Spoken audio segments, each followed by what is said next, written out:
Merhabalar efendim, kanalıma hoş geldiniz. Sanal seks dosyası. Sanal seks erken boşanmaya neden oluyor mu? Cinsel hayatı olumsuz etkiliyor mu?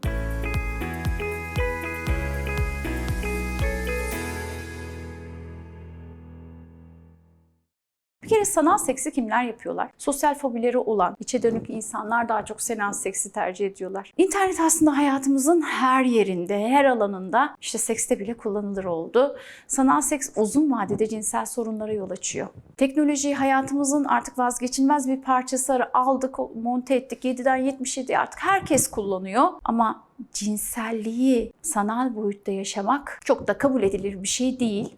Doğru da değil. Teknoloji ve cinsellik bir araya gelince uzun süreli cinsel sorunlara neden oluyor. Yeni bir kavram var artık. Adı sanal seks. Az önce de söyledim.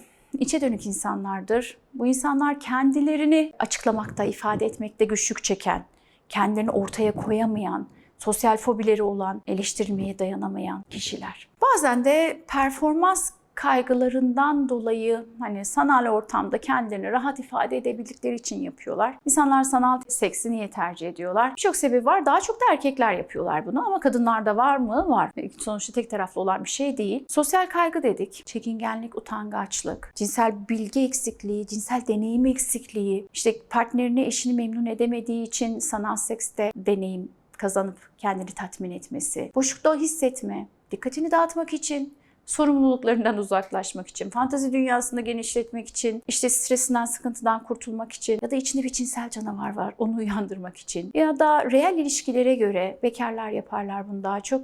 Masum ve zararsız ilişkiler ya da işte cinsel yola bulaşan hastalıklardan korktuğu için sanal sekse yönelen insanlar var. Bu bir seçim ve bu seçimin sonuçlarına da kişi katlanmak zorunda. Uzun vadede cinsel sorunlara yol açacak ve bu artık onun cinsellikten zevk alma yöntemi olacak. Yani başlangıçta kimse kimseye zarar vermiyor gibi görünüyor ama uzun vadeci, yıpratıcı ve sonra da işte işinden çıkılamaz başka problemlere yol açıyor. Cinsel içerikli sohbet demek, cinsel içerikli eylemler demek sanal seks. Bunların reel ilişkiye dönüşme olasılığı var.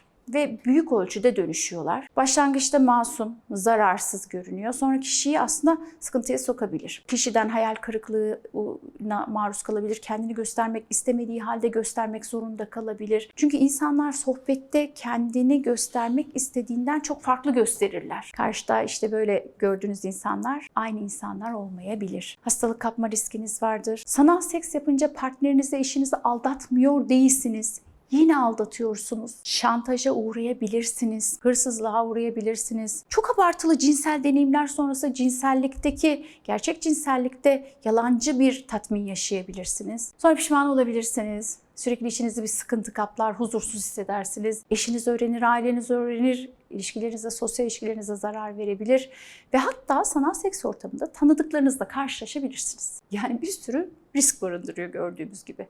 Masum değil o kadar da. Gerçek cinsellikten çok farklı. Aslında sağlıklı gerçek cinsellikte uygun kişiyle, uygun zamanda, uygun mekanda, işte mahreminle yaşadığın bir durumken sanal seksi yaşamaya başlayanlarda özellikle erkeklerde porno ve mastürbasyon bağımlılığına dönüşme olasılığı çok yüksek. Adı üzerinde sanal yani yapay yani sahte. Gerçek olmayan eylemler dizisi demek. Bu gerçek olmayan eylemlerde gerçek doyumlar yaşıyormuş gibi oluyorsunuz ama abartılı ve gerçek dışı doyumlar yaşıyorsunuz. Ve gerçek cinsel ilişki yaşadığınızda sanal sekste yaşadığınız tatmini yaşayamıyorsunuz. Gerçek cinsellikten uzaklaşabiliyorsunuz. Sanal seksteki yapılan kişiden size farklı olarak realdeki kişi sığ, basit görünebiliyor. Ve sevgili beyler bekarken eğer sanal seksi tercih ediyorsanız evlendiğinizde eşiniz size aynı doyumu, aynı zevki vermediği için hayal kırıklığına uğruyorsunuz.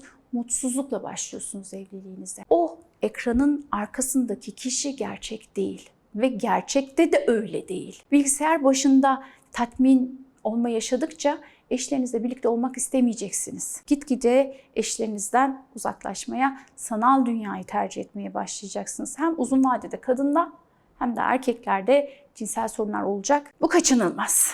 Yani cinsel tatminsizlik kaçınılmaz ve erkeklerde porno, mastürbasyon bağımlılığı ne yazık ki en çok karşımıza çıkan sorun olarak geliyor. Eğer cinsel problemlerinizden dolayı bir endişe içindeyseniz ve bu yolu tercih ettiyseniz yanlış yoldasınız. Yolunuz doğru yol değil. Tedavi bu şekilde gerçekleşmez. Diyelim ki sertleşme sorunu yaşıyorsun. Eşine karşı cinsel isteksizliğin var. İşte penis boyunla ilgili kaygıların var. Penisinin şekliyle ilgili kaygıların var, endişelerin var. İşte erken boşalıyorsun ve benzeri cinsel sorunlar ya da cinsel deneyimsizliğin var, cinsel bilgisizliğin var. Bunun yolu sanal seks değil. Bunun yolu doğru kaynaklardan, doğru kitaplardan, doğru uzmanlardan terapiyle yürütülen cinsel terapi tedavisidir. Siz olun, sanal sekse bulaşmayın efendim. Eğer gelecekte keyifli, doyumlu, mutlu bir cinsel yaşantınız olsun istiyorsanız, gerçeği varken neden sahtesi diyorum. Mahreminiz varken, eşiniz varken neden sahtesi diyorum. Sevgili hanımlar, sevgili beyler, böyle bir alışkanlığınız varsa hemen terk etmeniz sizin yararınız olacaktır. Bir videonun daha sonuna geldik. Merak ettiğiniz konular hakkında aşağı yorum yapmayı unutmayın. Sağlıklı, keyifli, mutlu bir cinsel yaşam diliyorum efendim. Hoşça kalın.